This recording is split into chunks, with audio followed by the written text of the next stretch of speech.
أشهد أن لا إله إلا الله.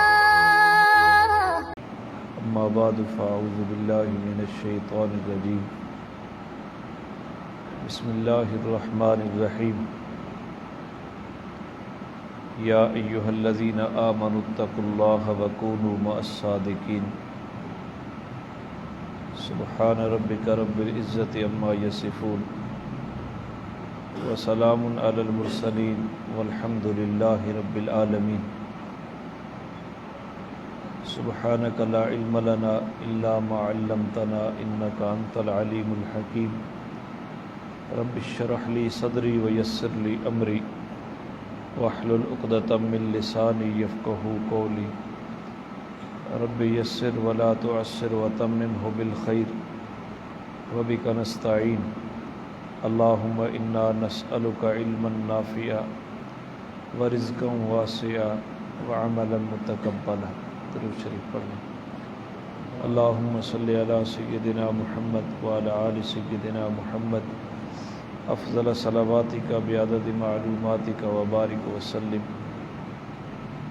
اللهم صل على محمد النبي الأمي وعلى آله وسلم تسلیما. آواز پہنچ رہی ہے آپ تک؟ سب تک پہنچ رہی ہے آپ تک آواز ٹھیک ہے آپ؟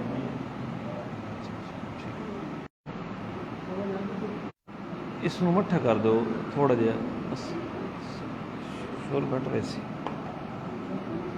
اچھا جی دوسرا پچھلا چلا دو اگر اس کا شور زیادہ تھا. پچھلا چلا دو نا تاکہ بس بھی نہ رہے. باب الصدق ہے سچائی کا بیان. امام نووی رحمۃ اللہ علیہ مقدمے میں یہ بات لکھی کہ ہر باب کے شروع میں اس کے عنوان کے تحت قرآن کریم کی آیات کا تذکرہ کروں گا. تو یہاں جزوی طور پر 3 جگہ سے قرآن کریم کو ذکر کیا ہے. یا ایھا الذین آمنوا اتقوا اللہ، اے ایمان والو اللہ سے ڈر جاؤ. وکونوا مع الصادقین، اور سچوں کے ساتھ ہو جاؤ. اپنی دوستی، اٹھنا بیٹھنا، اپنے تعلقات سچے لوگوں کے ساتھ اختیار کر لو. یہ نسخہ ہے نجات کا. اللہ کا ڈر اور دنیا میں دوستی کن لوگوں کے ساتھ؟ سچے لوگ. وقال تعالی، دوسرے مقام پہ آیا ہے والصادقین والصادقات. یہ سورہ احزاب کی 35 نمبر آیت کا جز ہے کہ سچ بولنے والے مرد اور سچ بولنے والی عورتیں. تیسرا مقام ذکر کیا ہے سورہ محمد کی آیت نمبر 21 کا جز فَلَوْ صَدَقُوا اللَّهَ لَكَانَ خَيْرًا لَهُمْ. کاش کہ یہ لوگ اللہ کے معاملے میں سچائی اختیار کرتے تو یہ ان کے حق میں بہتر ہوتا. تو یہ چونکہ باب ہے نا سچائی کے متعلق، تو احادیث ذکر کرنے سے پہلے قرآن سے تائید لی ہے حضرت نے. پہلی حدیث عن ابن مسعود رضی اللہ تعالی عنہ عن النبی صلی اللہ علیہ وسلم قال ان الصدق یہدی الی البر وان البر یہدی الی الجنہ. حضرت عبداللہ بن مسعود رضی اللہ تعالی عنہ فرماتے ہیں کہ نبی پاک صلی اللہ علیہ وسلم نے فرمایا کہ بے شک یہ جو صدق ہے نا سچائی، سچ بولنا، یہ رہنمائی کرتا ہے نیکی کی طرف، اور نیکی جو ہے وہ جنت تک لے جاتی ہے. وَإِنَّ الرَّجُلَ لَيَصْدُقُ حَتَّى يُكْتَبَ عِندَ اللَّهِ صِدِّيقًا. اور ایک آدمی ہمیشہ سچ بولتا رہتا ہے، اسی کو اپنا وتیرہ بنا لیتا ہے تو اللہ کے ہاں وہ صدیق لکھ دیا جاتا ہے، مقام صدیقیت میں پہنچ جاتا ہے. وَإِنَّ الْكَذِبَ يَهْدِي إِلَى الْفُجُورِ. اور جھوٹ جو ہے یہ گناہوں کی رہنمائی کرتا ہے. وَإِنَّ الْفُجُورَ يَهْدِي إِلَى النَّارِ. اور گناہ جہنم تک پہنچا دیتے ہیں. وَإِنَّ الرَّجُلَ لَيَكْذِبُ حَتَّى يُكْتَبَ عِندَ اللَّهِ كَذَّابًا. اور آدمی جھوٹ بولتا رہتا ہے، یہی اس کی عادت بن جاتی ہے، یہاں تک کہ وہ اللہ کے ہاں کذاب لکھ دیا جاتا ہے، جھوٹا لکھ دیا جاتا ہے۔ تو جو آدمی اللہ کے ہاں صدیق بن گیا وہ تو جنت میں چلا گیا، اور جو آدمی اللہ کے ہاں کذاب لکھا گیا تو اس کا ٹھکانہ جہنم بن جائے گا۔ تو اللہ تعالی ہمیں اپنے قول میں بھی اور اپنے عمل میں بھی سچائی کے وتیرے کو اپنانے کی توفیق عطا فرمائے۔ سچ ہی انسان کو نجات دیتا ہے، جھوٹ کے اندر بالکل خیر نہیں ہے۔ آپ تجربہ کر کے دیکھ رہے ہیں کہ جس جگہ پہ بھی آپ سچائی کو اختیار کریں گے، اس وجہ سے اگر آپ دیانتداری سے سچا پیغام پہنچاتے ہیں، سچی بات کرتے ہیں، تو لوگ وقتی طور پر تو ناراض ہوں گے، لیکن وہی لوگ آپ کی قدر کریں گے کہ جب غصہ ٹھنڈا ہوگا نا، جب بات سامنے آئے گی تو وہ اپنے دل سے قدر کریں گے کہ اس بندے نے بات تو سچی کی تھی۔ دوسری حدیث اسی عنوان پر، عن ابی محمد الحسن ابن علی ابن ابی طالب رضی اللہ تعالی عنہما۔ یہ حضرت حسن کی کنیت ہے، ابو محمد، ان کا ایک بیٹا محمد ہے۔ میں نے اس جمعے کے اوپر ان کے 12 بیٹوں کے نام گنوائے، ایک بیٹا محمد ہے، اس بیٹے کی وجہ سے آپ کی کنیت ابو محمد ہے۔ حسن نام ہے، علی کے بیٹے ہیں، علی ابو طالب کے بیٹے ہیں رضی اللہ عنہما۔ قال حفظت من رسول اللہ صلی اللہ علیہ وسلم دع ما یریبک الی ما لا یریبک۔ فرماتے ہیں کہ میں نے نبی پاک صلی اللہ علیہ وسلم سے جس چیز کو یاد کیا ہے وہ آپ کا یہ فرمان ہے کہ جو چیز تمہیں شک میں ڈالے اس کو چھوڑ دو، اور اس چیز کی طرف آ جاؤ جس کے اندر کوئی شک و شبہ نہ ہو۔ معاملات ہیں نا انسان کی زندگی میں، ایک طرف کوئی شک نہیں ہے کہ یہ جھوٹ ہے، یہ باطل ہے، یہ سود ہے، اور دوسری طرف جو ہے کھٹک باقی ہے۔ تو جو چیز کھٹک پیدا کرتی ہے، شک پیدا کرتی ہے، اس کو چھوڑ دو، اور جہاں شک نہیں ہے اس کی طرف آ جاؤ۔ یہ انسانی ضمیر سب سے بڑا مفتی ہے۔ اگر یہ صحیح ہو تو یہ بتاتا ہے کہ میں ٹھیک ہوں یا میں غلط ہوں۔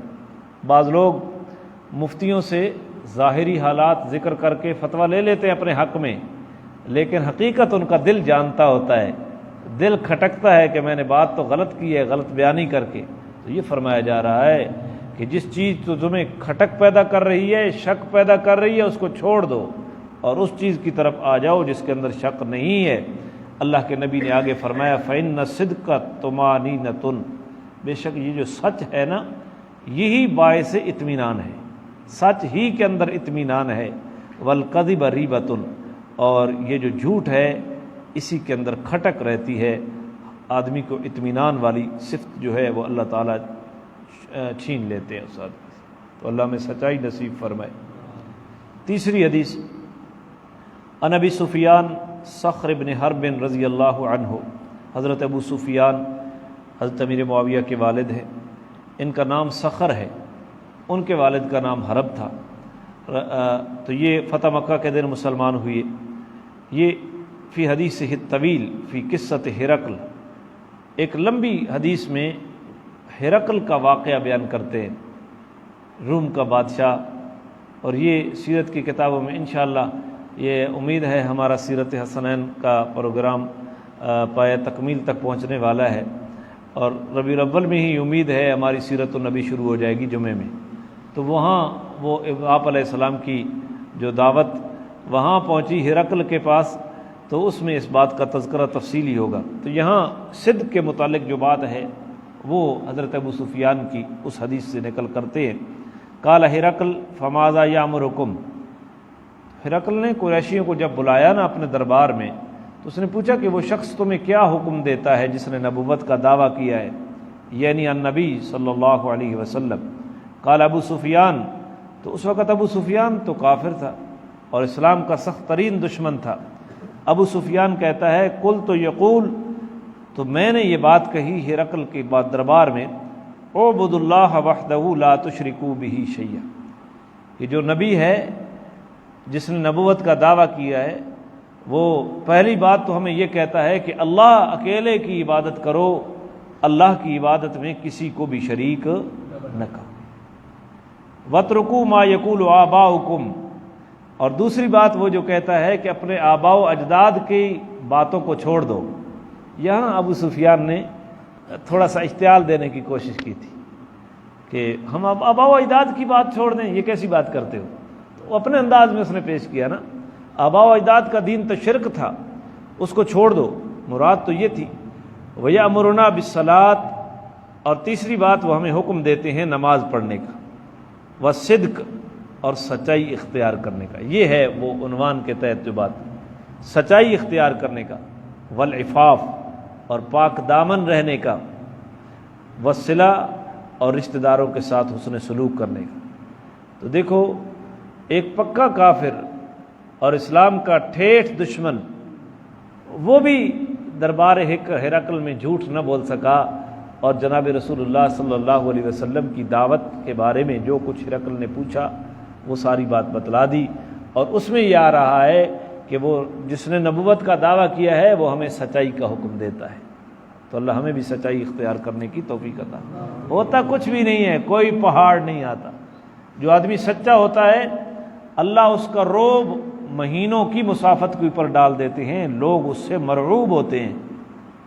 اور جو آدمی جھوٹا ہوتا ہے اس کی کوئی قدر نہیں ہوتی لوگوں کے ہاں، ہر آدمی اس کو کمینہ سمجھتا ہے، منہ کے اوپر بے شک جتنی مرضی تعریفیں کر لے۔ اس عنوان کے اوپر چوتھی حدیث، 6 حدیثیں ہیں۔ ان ابی ثابت وقیل ابی سعید وقیل ابی الولید سہل بن حنیف، حضرت سہل بن حنیف رضی اللہ عنہ کی یہ کنیتیں ہیں۔ وہو بدری رضی اللہ عنہ، یہ بدری صحابی ہیں۔ یہ بدریوں کی عجیب فضیلت ہے، حدیث میں آتا ہے اطلع علی آل بدر، اللہ تعالیٰ نے اہل بدر کو جھانک کر دیکھا، فقال اعملوا ما شئتم قد غفرت لکم، تم جو چاہو مرضی اعمال کرو میں تمہاری بخشش کر چکا۔ اور بدری صحابہ میں 4 خلفائے راشدین ہیں۔ حضرت عثمان شریک نہیں تھے کسی وجہ سے، رسول اللہ کی اجازت سے، لیکن آپ نے حکماً ان کو شریک فرمایا۔ وہ انشاءاللہ وہ بھی آ جائے گی سیرت میں، وہ حضرت عثمان کیوں شریک نہیں تھی۔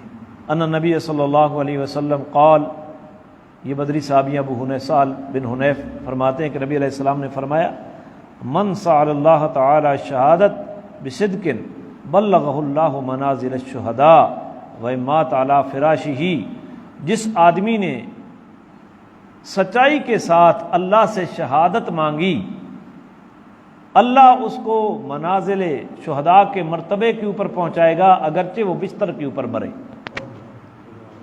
دل کے اندر سچائی ہے نا، اور اللہ سے شہادت کا مرتبہ مانگتا ہے، وہ بستر کے اوپر بھی اگر مرا تو اللہ قیامت کے دن اس درجے میں شہداء کا۔ تو یہ سچائی، سچا جذبہ جو ہے یہ انسان کو کس مقام تک پہنچا دیتا ہے۔ یہ مسلم کی روایت ہے۔ 5ویں روایت، ان ابی ہریرہ رضی اللہ تعالی عنہ قال قال رسول اللہ صلی اللہ علیہ وسلم، حضرت ابو ہریرہ رضی اللہ عنہ فرماتے ہیں کہ رسول اللہ صلی اللہ علیہ وسلم نے فرمایا غزا نبی من الانبیاء صلوات اللہ وسلامہ علیہم فقال لقومہ، اللہ کے نبیوں میں سے ایک نبی نے جہاد کیا، جہاد کا ارادہ کیا تو اپنی قوم کو خطاب کیا۔ یہ کون سے نبی ہیں یہاں ان کا نام نہیں ہے، لیکن یہ نبی حضرت موسیٰ علیہ السلام کے شاگرد اور جانشین حضرت یوشع بن نون علیہ السلام، جن کا تذکرہ میں نے اس درس قرآن میں کیا کہ قوم عمالقہ کے خلاف 40 سال بعد میدان تیہ میں وہی نکلے تھے ارض فلسطین کو فتح کرنے کے لیے، تو یہ اس جہاد کے لیے وہ خطبہ دے رہے ہیں۔ حضرت یوشع بن نون کیا کہتے ہیں، بڑی عجیب بات ہے، لا یتبعنی رجل ملک بضع امرات وهو يريد ان يبني بها ولما بین بها، کہتے ہیں کہ وہ آدمی ہمارے ساتھ نہ آئے جس نے کہیں نکاح کر لیا ہے، کہیں نکاح کر لیا ہے اور ابھی تک دلہن کو گھر نہیں لایا، لانا چاہتا ہے، ابھی رخصتی نہیں ہوئی، وہ ہمارے ساتھ نہ آئے۔ اب آگے چلو، ولا احد بنا بیوتا لم یرفع سقوفہما، اور وہ آدمی بھی ہمارے ساتھ اس جہاد میں نہ آئے جس نے گھر بنایا ہو اور ابھی تک چھت نہ ڈالی ہو، چھت ڈالنی ہے، دیواریں کھڑی ہیں، وہ بھی نہ آئے۔ ولا احد اشترى غنما او خالفات وهو ينتظر اولادهما، اور وہ آدمی بھی ہمارے ساتھ جہاد میں نہ آئے جس نے بکریاں لی ہوں یا اونٹنیاں لی ہوں گابن ہو، اور وہ ان کی ولادت کا انتظار کر رہا ہو کہ کب وہ بچے جنم دیں گی، وہ آدمی بھی ہمارے ساتھ نہ آئے۔ تو اس کا کیا مطلب تھا بھائی؟ اس کا مطلب یہ تھا کہ جہاد میں شجاعت اور جذبہ صادق کی ضرورت ہوتی ہے۔ تو بھائی جس تے گھر دا چھاتا جے کوئی نہیں تیار تھیا وہ پیچھے سوچے رہا راسی میں تو چھاتی پاونا ہے جی، تو وہ جہاد تھوڑا کرے گا، اس کی فکر پیچھے ہوگی۔ اور جس نے بکریاں اور اونٹنیاں ان کی بچے کی افزائش نسل کے لیے لی تھی، ابھی انہوں نے بچے نہیں دیے، وہ گابن ہے، اس کا خیال بھی ہوئی میں نے ڈاچیاں گبن ہیں، میں نے یہ بکریاں گبن ہیں، پیچھے سو نہ پاؤ، میں نے سیدھے وطن ہوا، تو اس کے اندر بھی یکسوئی نہیں ہوگی۔ اور تیسرا کیا کہا تھا پہلا؟ تو وہ وطن اسی بھائی شادی دا رخصتی تھی وے، تو ہمارے ساتھ وہ آئے جو ہر قسم کے اپنے کاموں سے کیا ہو یکسو ہو کر آئے، یہ مطلب تھا اللہ کے اس نبی کا۔ اور یہ درس حدیث میں آپ بیٹھے ہیں، اگر آپ کے خیال میں کہ باہر ایک آدمی کھڑا ہے ہمارے انتظار میں، تو پھر درد تو کوئی نہیں، جہاں بیٹھے ہوں گے لیکن سمجھ ایک لفظ بھی نہیں آئے گا۔ تو یہی بات حضرت فرما رہے ہیں، فغزا فدنا من القریۃ صلاۃ العصر او قریبا من ذلک فقال للشمس انک معمورۃ وانا معمور اللہم احبسها علینا فحبست حتی فتح اللہ علیہ۔ عصر کی نماز کے قریب وقت تھا، تو حضرت یوشع بن نون نے سورج کو یہ خطاب کر کے کہا کہ تو بھی اللہ کے حکم کے تابع ہے اور ہم بھی اللہ کے حکم کے تابع ہیں، اللہ اس کو روک لے، ہمارے اوپر اس کو روک دے۔ تو اللہ تعالیٰ نے سورج کو روک دیا یہاں تک کہ سورج کے غروب سے پہلے پہلے ارض فلسطین فتح ہو گئی۔ فجمع الغنائم، پھر غنیمتیں جمع کی، فجاعت یعنی النار لتاکلھا فلم تطعمھا، تو آسمان سے آگ آئی تاکہ اس کو کھائے مال غنیمت کو، لیکن آسمان سے آگ نے آ کر بھی مال غنیمت کو کھایا نہیں ہے۔ یہ تو حضور علیہ الصلاۃ والسلام کی بدولت اس امت کے اوپر یہ احسان ہے کہ ہمارے لیے مال غنیمت حلال ہو گیا ہے، وگرنہ پہلی امتوں کے اوپر مال غنیمت حلال نہیں تھا۔ قبولیت کی یہ شرط ہوتی کہ آسمان سے آگ آتی اور کھا جاتی، اگر آسمان سے آگ نہ آتی یا آ کر نہ کھاتی تو پتہ ہوتا کہ یہ جہاد ہمارا قبول نہیں تھا۔ تو آگ آئی اور اس نے نہ کھایا مال غنیمت کو۔ فقال ان فیکم غلولا، تو حضرت یوشع بن نون نے فرمایا کہ تمہارے اندر غلول ہے، خیانت پائی گئی ہے مال غنیمت کے بارے میں۔ فَلْيُبَعْيَنِي مِنْ كُلِّ قَبِيلَةٍ رَجُلٌ فَلَازِقَتْ يَدُ رَجُلٍ بِيَدِهِ فَقَالَ فِيكُمُ الْغُلُولُ۔ تو حضرت یوشع بن نون کا یہ معجزہ ہوا کہ آپ نے فرمایا کہ ہر قبیلے کا ایک آدمی میرے ہاتھ کے اوپر بیعت کرے، مختلف قبیلے تھے نا، تو ہر قبیلے میں سے ایک آدمی میرے ہاتھ کے اوپر بیعت کرے، تو وہ ہاتھ کے ملاتے گئے، بیعت کرتے گئے، ایک قبیلے کے آدمی کا ہاتھ حضرت یوشع بن نون کے ہاتھ کے ساتھ چمٹ گیا۔ حضرت یوشع نے فرمایا کہ تیرے قبیلے کے اندر خیانت ہے، تیرے قبیلے کے اندر کیا ہے؟ خیانت ہے، اسی وجہ سے تمہارے غنیمت کو آگ نے جلایا نہیں ہے۔ فَلْتُبَعِّنِي قَبِيلَتَكَ، تو اپنے قبیلے کی بیعت کروا مجھے۔ فَلَازِقَتْ يَدُ رَجُلَيْنِ أَوْ ثَلَاثَةٍ بِيَدِهِ فَقَالَ فِيكُمُ الْغُلُولُ، پورے قبیلے کو جب ہاتھ ملاتے گئے نا، بیعت کرتے گئے، تو 2 آدمی یا 3 آدمیوں کے ہاتھ چمٹ گئے حضرت یوشع بن نون کے ساتھ۔ تو حضرت یوشع نے فرمایا تم ہی نے خیانت کی، تم ہی نے کیا کی ہے؟ خیانت کی ہے۔ تو بس انہوں نے مان لیا۔ فَجَاءُوا بِرَأْسٍ مِثْلَ رَأْسِ بَقَرَةٍ مِّنَ الذَّهَبِ، تو وہ جس طرح گائے کا سر ہوتا ہے اسی سر کی مانند وہ ایک سونے کا سر لے کر آئے، وہ انہوں نے چھپا لیا تھا مال غنیمت سے، سونا ہے۔ فَوَضَعَهَا فَجَاءَتِ النَّارُ فَأَكَلَتْهَا، تو وہ انہوں نے رکھ لیا مال غنیمت کے اس ڈھیر میں، اب آگ آئی اور آگ نے اس کو کھا لیا۔ تو جب انہوں نے سچائی اختیار کی تو مال غنیمت کا وہ معاملہ کیا ہو گیا؟ قبول ہو گیا۔ فَلَمْ تَحِلَّ الْغَنَائِمَ لِأَحَدٍ قَبْلَنَا، تو حضور علیہ الصلوۃ والسلام نے فرمایا ہم میں سے پہلے کسی امت کے لیے بھی مال غنیمت حلال نہیں تھا۔ ثم احل اللہ لنا الغنائم لما رعا ضعفنا وعجزنا فاحلها لنا، تو جب اللہ تعالیٰ نے ہماری کمزوریوں کو دیکھا اور ہماری عاجزیوں کو دیکھا تو تو اللہ نے اس امت کے لیے اس کو کیا قرار دیا؟ حلال قرار دیا۔ تو یہ حضور علیہ الصلوۃ والسلام کی وجہ سے کئی وجہ سے ہم بچے ہوئے ہیں۔ پہلی امتیں گناہ کرتے زمین دس جاتی، گندر خنزیر بن جاتے۔ یہ تو میرے نبی علیہ الصلوۃ والسلام کی برکت تھی کہ ہمارے گناہوں کے اوپر اللہ نے ستاری والا معاملہ فرمایا ہوا ہے۔ دنیا میں ہماری شکلیں نہیں بدل رہی، دنیا میں ہم زمین کے اندر دھانس نہیں رہے، وگرنہ جو ہمارے گناہ ہیں اگر خالق کی ستاری کا معاملہ نہ ہو ایک قدم بھی ہم زمین کے اوپر چلنے کے قابل نہیں ہیں۔ تو اللہ آخرت میں بھی ہمارے ساتھ ستاری والا معاملہ فرما دے۔ بس آخری روایت پڑھ رہا ہوں۔ ان ابی خالد حکیم ابن حزام رضی اللہ تعالیٰ عنہ، ابو خالد کنیت ہے، حکیم ان کا نام ہے، والد کا نام حزام ہے، حکیم ابن حزام۔ یہ تعارف کراتا جاؤں، بڑے عظیم صحابی ہیں حکیم ابن حزام، بڑی قربانیاں ہیں ان کی اسلام کی خاطر، اور یہ حضرت خدیجہ الکبریٰ رضی اللہ تعالی عنہا کے بھتیجے تھے۔ خدیجہ الکبریٰ کو جانتے ہو؟ رسول اللہ کی پہلی زوجہ محترمہ، حضرت فاطمہ الزہرا کی والدہ، ام کلثوم، رقیہ، زینب کی والدہ، قاسم اور عبداللہ کی والدہ،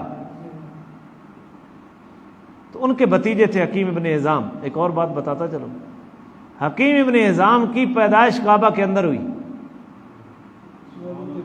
جی یہ مولود کعبہ ہیں، یہ آپ کو کام دے گا جی، اس کو یاد رکھنا۔ جہاں لوگ ڈنڈی مارتے ہیں نا، تو بھائی کعبہ کے اندر ولادت ہونا یہ کوئی کمال نہیں ہے۔ کیا کہتے ہیں بھائی، وہ برتھ سینٹر تو نہیں تھا نا، وہ تو ان کی جہالت تھی کہ وہاں حاملہ عورتوں کو لے جاتے اور وہاں بچے کی پیدا۔ بھائی مسجد کے اندر بچے کی ولادت کروانا یہ اچھائی ہے؟ یہ اسلام سے پہلے کی باتیں ہیں، بس میں نے اشارہ کر دیا ہے، اور اشارہ جہاں میں نے کیا نا آپ کو انشاءاللہ کبھی کام آئے گا۔ حکیم ابن حزام کی ولادت بھی کعبۃ اللہ کے اندر ہوئی۔ قال قال رسول اللہ صلی اللہ علیہ وسلم البیعان بالخیار ما لم یتفرقا۔ حضور علیہ الصلوۃ والسلام نے فرمایا جب دو آدمی خرید و فروخت کرتے ہیں تو جب تک وہ آپس میں جدا نہیں ہوتے تو ان کو اختیار باقی ہوتا ہے اپنی بیع کو فسخ کرنے کا، سودے کو توڑنے کا۔ اب اس کا کیا مطلب ہے کہ کیا اختیار ہوتا ہے ان کو کہ سودے کو توڑ دیں؟ یعنی جب تک ان کی بیع مکمل نہ ہو جائے، ایجاب و قبول سے وہ فارغ نہ ہو جائیں تو ان کو اختیار ہوتا ہے۔ معلوم یتفرقہ کا یہ معنی ہے۔ ایک بندہ بیع کر کے پھر بیٹھا رہے، گھنٹوں بیٹھ رہے، 6 گھنٹے عابد دی دکان تے بیٹھ رہا ہے، بات کہ کتابہ میں کون نہیں گرنی ہے، اور یہ حدیث پیش کر دے، تو جب تک ایجاب و قبول ان کا مکمل نہیں ہوا، یہ مطلب ہے کہ ان کو اختیار باقی ہوتا ہے۔ فَإِن صَدَقَا، یہ بات سنو، فَإِن صَدَقَا وَبَيَّنَا بُورِكَ لَهُمَا فِي بَيْعِهِمَا۔ وہ خریدار اور بیچنے والا اگر وہ سچ بولیں اپنی تجارت کے اندر اور عیب کو ظاہر کر دیں تو ان کی تجارت کے اندر برکت دی جاتی ہے۔ ان کی تجارت کے اندر کیا دی جاتی ہے؟ وَإِن كَتَمَا وَكَذَبَا مُحِقَتْ بَرْكَتُ بَيْعِهِمَا، اور اگر وہ عیب چھپائیں اور جھوٹ بولیں تو ان کے اندر برکت، ان کی بیع کے اندر، ان کی خرید و فروخت کے اندر برکت کو مٹا دیا جاتا ہے۔ برکت کو یہی معاملہ ہے۔ ہر آدمی دھوکے کے چکر میں ہے، تو وہ کیا سمجھتا ہے کہ میں کسی کو دھوکہ دے رہا ہوں، آگے جب میں کوئی چیز خریدنے کے لیے گیا مجھے دھوکہ نہیں ملے گا۔ وہ کو باپ لگتا ہے تمہارا۔ پیٹرول والا اگر ہمیں دھوکہ دے رہا ہے تو چینی خریدنے کے لیے جائے تو اس کو دھوکہ لگے گا۔ یہ تو مکافات عمل ہے، یہ ہوتا رہے گا، اور آخرت میں تھپڑ جہنم کے ویسے لگیں گے۔ بلکہ میں نے جمعے کے اندر ایک دفعہ یہ حدیث بیان کی تھی کہ جو آدمی کسی چیز کو بیچتا ہے اور عیب نہیں بیان کرتا، عیب کو چھپاتا ہے، تو وہ ہمیشہ اللہ کے غضب کے اندر رہتا ہے اور اس کے اوپر لعنت برستی ہے۔ تو چیز کو عیب بیان کر دو۔ اب منڈی کے اوپر جائیں جانور لینے کے لیے، وہ 3 دن ان کا جانوروں کا دودھ روک کے رکھتے ہیں، اور یہ رواج بن گیا ہے۔ اس جانور کی کتنی تکلیف ہوتی ہے، چلو ایک دھوکہ انسانوں کے ساتھ تو کرنا، لیکن اس جانور کی کتنی تکلیف ہوتی ہے کہ جس کا دودھ روک کے رکھا ہے۔ اللہ تعالی ہمیں مسلمان بننے کی توفیق عطا فرمائے۔ مسئلہ یہی ہے کہ ہم نے اسلام کو چھوڑ دیا اور یورپ نے اسلام کے زرعی اصولوں کو لے لیا، اگر وہ لوگ کلمہ پڑھ لیں، بے حیائی چھوڑ دیں، تو وہ صحابہ کی طرز کے اوپر مسلمان ہیں۔ گندا جتنا گند ان کا تھا ہم نے لے لیا، بس ہمارے پاس صرف کلمہ رہ گیا اور تو اندر تو کچھ بھی نہیں ہے۔ المسلم من سلم المسلمون من لسانہ و یدہ، مسلمان وہ ہے جس کی زبان اور جس کے ہاتھ سے دوسرے مسلمان محفوظ رہے۔ لیکن اب تو ہم دھوکہ دینا کمال سمجھتے ہیں۔ اللہ تعالی ہم ایسی چیزیں سے محفوظ فرمائے اور اللہ سچائی کی دولت سے نوازے۔ آگے آ رہا ہے باب المراقبہ، عجیب عنوان ہے، 2 درس اس کے ہوں گے۔